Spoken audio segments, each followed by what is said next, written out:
O kanugon, masobra 4,000 ka sako sa nagtigaan na nga semento na diskobrehan sa bodega sa Bacolod City Engineers Office. Yaring balita nga itong gitutukan. Sa ginpatigayon na inspeksyon sa Bacolod City LGU sa pila ka mga warehouse sang City Engineers Office ang weekend, nadiskobrehan ang ining mga sako sa semento sa bodega sa Barangay Takuling. Makapugso sa inisyal nga report nga ginpadangat sa City Engineers Office sa Bacolod City Local Government Unit yara sa masobra 4,000 ka sako sa semento ang nasapuan diri sa sulod sa sini nga bodega sang CEO. Ugaling sunod naman sa alkalde igay paidalong pa ini sa mas tulid nga inventaryo agud matumod kun ano gid kadakoon kag pila gid bala ang mga nagbagtik nga sako sang semento.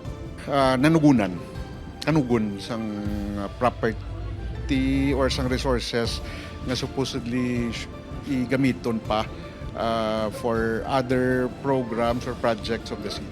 Base sa pahayag ni Engineer Loben Ceballos, pinagi sa Public Information Office.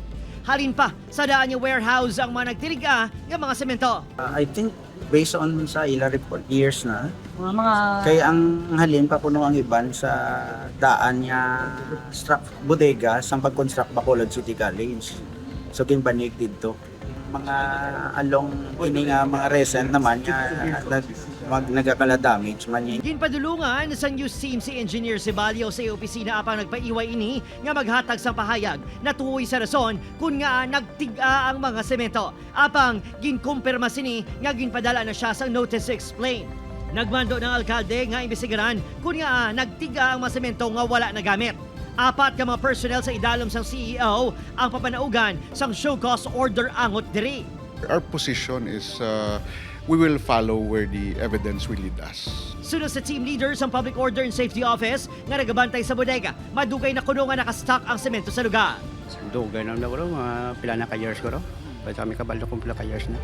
Gitinguan man sa news team nga makuhaan sa pahayag si Ari Mayor kag subong Congressman Albi Benitez ang sa issue apang wala pa nagasabat sa mensahe. Opo, Kirill Casillo, Adrian Pretos, Western Visayas.